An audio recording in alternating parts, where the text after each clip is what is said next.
하나님의 세계관들을 이제 하나하나 보면은 먼저는 하나님께서 천지 만물을 지으시고 인간을 창조하셨습니다. 라는 그런 내용인데 이거는 뭐 우리가 너무나 잘 아는 내용이에요. 창세기 1장 1절에 보면은 태초에 하나님이 천지를 창조하시느니라 이렇게 나와 있으니까 천지 만물을 지으시고 또 이제 요한복음 1장 1절부터 3절에 보면은 또 태초가 나오는데 창세기 1장에 나오는 태초하고 이 요한복음 1장의 태초가 좀 달라요.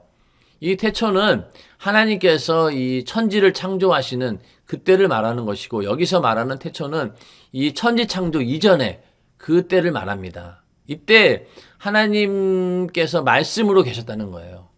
이 말씀이 하나님과 함께 계셨고 이 말씀이 곧 하나님이다.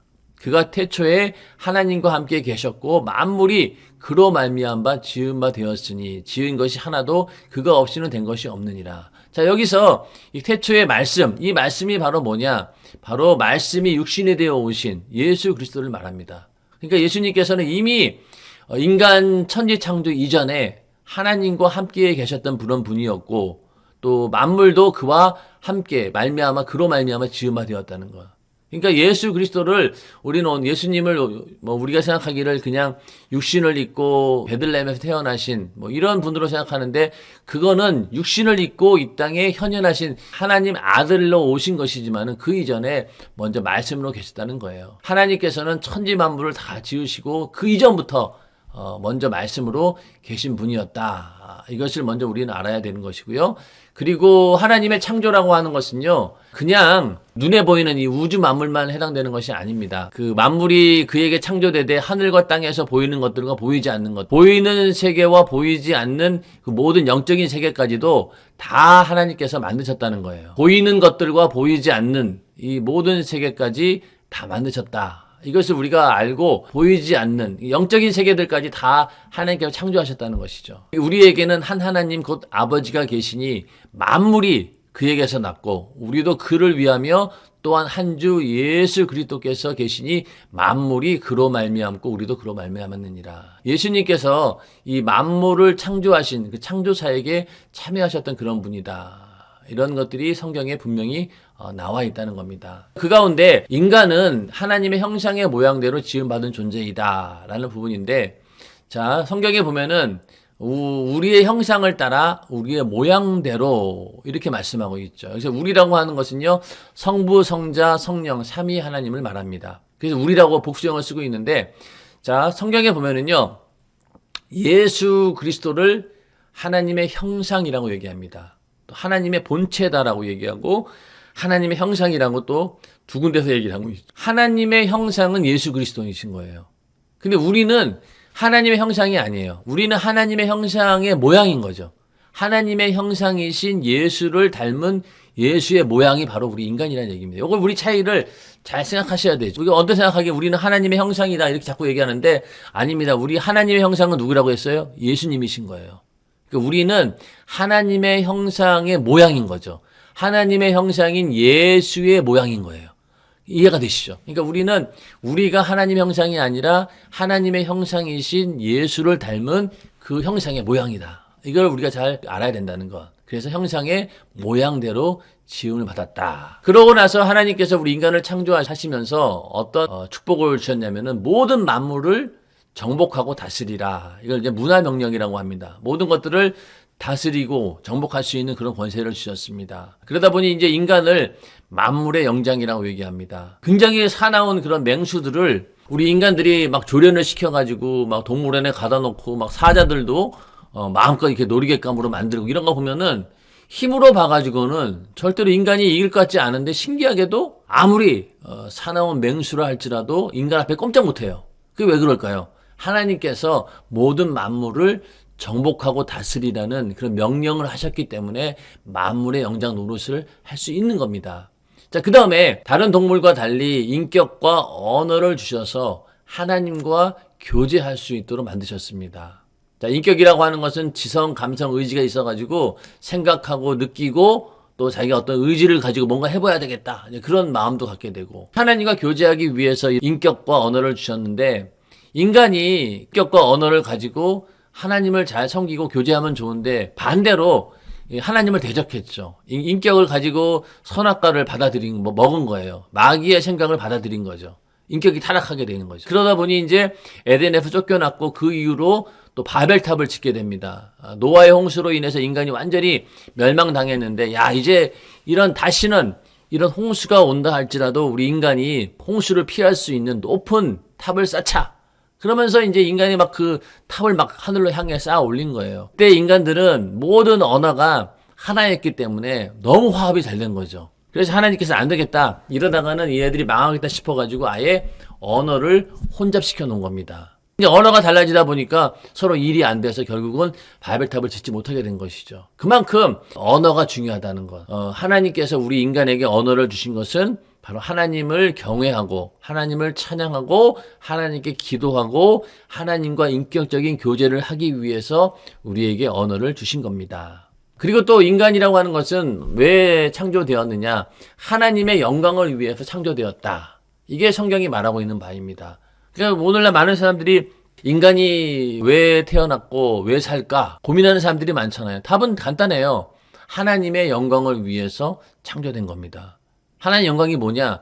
하나님께 찬양 올리기 위해서 인간을 지으신 겁니다. 그래서 이사야에서 43장 21절에 찬양받기 위해 지으셨다 이렇게 얘기하고 있죠. 그래서 인간이 왜 사느냐? 바로 이런 이유 때문이다. 너무나 간단한 일인데 많은 사람들이 이걸 아예 인정하려고 하지 않아서 문제인 거죠. 하나님께서 천지 만물을 창조하셨다라고 하는 그런 말씀에 도전하는 이론이 바로 이 다윈의 이 진화론인데, 진화론은요 엄밀히 따지면은요 과학적 근거는 없어요. 하나의 가설에 불과합니다. 그런데 오늘날 이상하게도 이 진화론은 과학이고 창조론은 종교다 이렇게 구분을 져버린 거예요. 그래서 학교에서는 진화론은 과학이기 때문에 가르치지만은 창조론은 하나의 종교의 영역이기 때문에 이건 개인의 프라이버시 문제다. 그래서 이 창조론은 다루지를 않습니다. 그게 여기서 문제가 되는 거예요. 분명히 하나님께서 천지 만물을 창조하시고 이게 너무나 당연한 것이고 이것이 과학 위에 있는 것임에도 불구하고 그것은 종교의 영역이라고 해가지고 아예 취급도 하지 않는다는 얘기입니다. 과학적인 근거조차 없는 가설에 불과한 진화론은 과학적인 이론이라고 하면서 아이들에게 어렸을 때부터 이 진화론을 가르쳐야 됩니다. 근데 이 진화론은 우주 창조의 문제도 있어서 갑자기 막 우주가 팽창해가지고 빵 터져가지고 갑자기 생물들이 생겨났다 이렇게 얘기하고 있는데 그렇지 않습니다. 우주 창조는 하나님께서 철저하게 설계하신 그런 공간이죠. 우주를 운행하는 모든 것들이 착오 없이 이렇게 진행되어 가는 걸 보면은 이게 우연히 생겼다라고 할 수 없는 거예요. 그리고 이 모든 그 생물들도 각기 종류대로 지으셨다.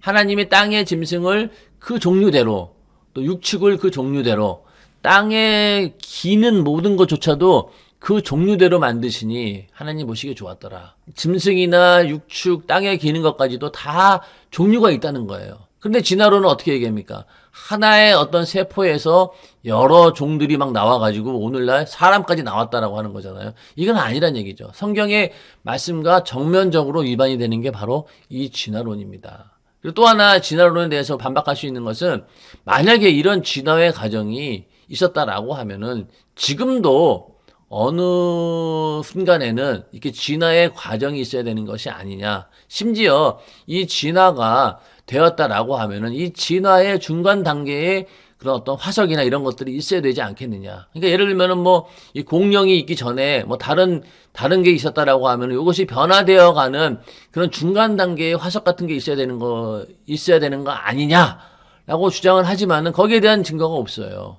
진화 과정을 볼 수도 없고 과거에 있었다라는 확실한 증거도 없다는 얘기입니다. 인간이 이러한 어떤 아메바와 같은 세포로부터 출발했고 또 원숭이와 같은 그런 종에서 같이 나온 거다라고 하면은 이게 참 인간의 어떤 존엄성을 심각하게 훼손하는 겁니다. 인간에 대한 정체성이 완전히 바닥으로 떨어지는 거잖아요. 이 세포에 불과한 거예요. 그냥 하나에. 인간은 하나님께서 창조하신 이 만물의 영장이고 하나님의 형상의 모양을 닮은 그런 존재인데 그런 존재를 그냥 하나의 세포에 불과하다. 그리고 원숭이에서 나온 그런 존재에 불과하다. 이거는 참 인간의 자존심상 설득이 안 되는 겁니다. 그럼에도 불구하고 사람들은 이 진화론을 믿고 있다는 얘기죠. 그런데 중요한 거는 이 진화론이라고 하는 것이요. 이게 다 허구라는 거예요. 예. 그래서 그 많은 사람들이 밝혀내기를 우리가 알고 있는 오프트랄로피테쿠스 이 여기가 된 증거도 이게 원숭이 화석이다라는 것이 밝혀졌고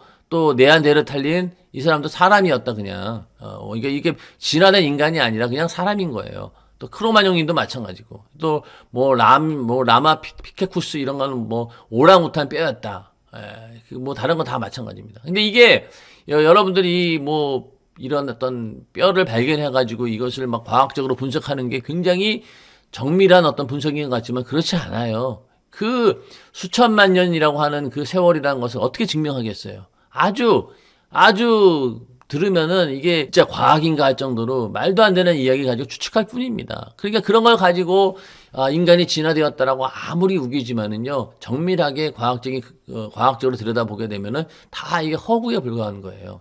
그럼에도 불구하고 사람들은 계속 진화론을 믿고 있습니다. 점점 진화론이 서서히 깨지고 있는 이유가 뭘까요? 과학 문명이 점점 발달하면서 진화론이 깨지고 있는 거죠. 왜냐하면 다윈이 살고 있던 그 시대만 해도 이 현미경조차 없었어요. 그러니까 이 생명체의 복잡한 그런 것들을 들여다볼 만한 현미경도 없었다는 얘기죠. 그러니까 그냥 그런 추측을 하는 거죠. 그런데 과학이 발달하게 되면서 우리 인간이 가지고 있는 세포 하나를 봐도, 인간이 가지고 있는 눈 하나를 봐도, 그거 하나만 봐도 그걸 자세히 현미경으로 들어보니 이거는 도저히 진화론으로는 설명 못한다는 거예요. 너무나 정교하고 너무나 이 모든 체계가 아주 정교하게 되어 있다는 거죠. 그러니까 이게 과학이 발달하면 발달할수록 오히려 진화론이 증명되는 것이 아니라 이 생명체가 복잡성이라고 하는 것은 진화론은 해결이 안 되는구나. 이게 하나님이 짓지 않고는 창조하지 않고는 도저히 있을 수 없는 일이구나. 그런 것들을 느낀다고 하는 겁니다. 자, 우주에 가본 우주인들이나 과학자들이 제일 먼저 느끼는 게 바로 뭐냐? 이 우주는 바로 하나님이 지으신 거구나. 그런 어떤 고백을 하게 된다는 거 아니겠습니까? 자, 그런데도 불구하고 이 진화론을 끝까지 주장하는 사람들은 한마디로 얘기해서 이 진화론 자체도 그들에게는 그들이 숭배하는 종교입니다. 믿음으로 믿는 거예요. 그러니까 이 사람들은 하나님을 믿기 싫은 거죠. 하나님의 어떤 말씀에 얽매여 사는 게 싫으니까 그냥 자기 인생의 쾌락을 즐기고 싶으니까 이 무신론을 믿는 거예요. 거기에 배경이 되는 게 진화론이 되겠죠. 도킨스라고 하는 사람이 어떤 얘기를 했냐면 아마도 신은 없을 것이다. 걱정 말고 인생을 즐겨라. 이런 무신론자들이 이런 얘기를 적어가지고 이 버스에 달고 다니는 거예요. 사람들로 하여금 뭐하러 이렇게 복잡하게 예수 믿고 뭐 교회 다니고 그러느냐. 인생 걱정 말고 즐겨. 신은 없어. 이러면서 사람들을 계속 미혹하는데 그 배경이 되는 것이 바로 진화론이고 그 진화론을 가지고 사람들은 신은 없다라고 무신론을 주장하게 되는 겁니다. 그 다윈을 주장하는 리처드 도킨스라고 하는 사람들이 지금 이 시대에 다윈의 가장 추정 중에서 가장 유명한 사람인데 이 사람의 영향력이 크다는 얘기예요. 이 사람이 만든 책, 저서를 보면은 다 이런 내용들이에요. 하나님은 안 계시다는 거예요. 그런 걸 가지고 계속 이 시대에 얘기를 하다 보니 여기에 이제 많은 사람들이 미혹을 당해서 다윈의 이 진화론이 맞구나. 하나님은 없구나. 이러면서 인생 뭐 복잡하게 살 거 있냐. 쾌락을 즐기면 살자. 이렇게 된다는 겁니다. 결국 이 진화론은 이 사람들만의 종교라는 얘기예요. 우리나라에서도 한때 반기독교 활동에서 이제 차에다가 어떤 얘기를 했냐면 아인슈타인 얘기였는데 나는 자신의 창조물을 심판한다는 신을 상상할 수가 없다. 예수 믿으면은 천국, 예수 믿지 않으면은 지옥, 예수를 믿지 않는다고 해서 지옥의 심판을 내리는 그런 무자비한 그런 하나님이라면은 나는 믿지 않겠다. 이런 내용인 거죠. 이걸 가지고 어떤 기독교가 가지고 있는 인간이 이해할 수 없는 그런 부분들을 건드리면서 반기독교에 어떤 영향을 주는 이런 게 무신론의 활동들이 우리나라에서도 계속해서 이어져 오고 있다는 얘기입니다. 이게 굉장히 우리가 조심해야 된다는 얘기죠.